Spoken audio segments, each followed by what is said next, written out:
งัดโปรดลังក្រែមានគេដឹងគេសើចឡកលើយគឺជាទីមួយជីវិតអូនហើយបងអើយតើអូនហ៊ានឆ្លើយថាស្នេហាក្រមុំជាស្នេហ៍សំងាត់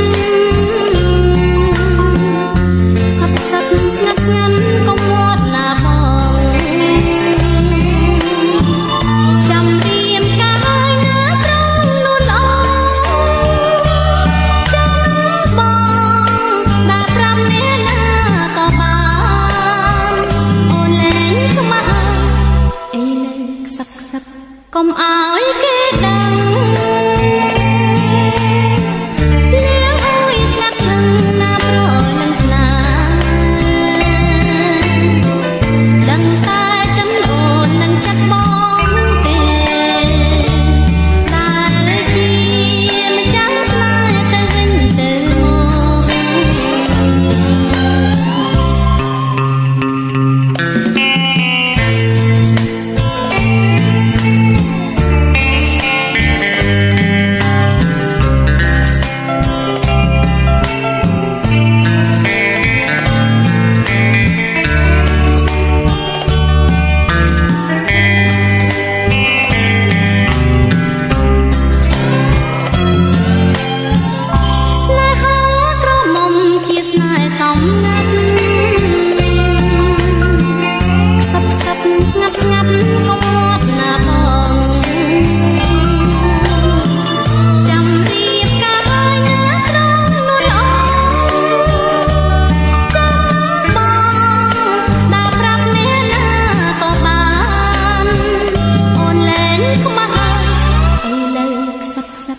កុំឲ្យ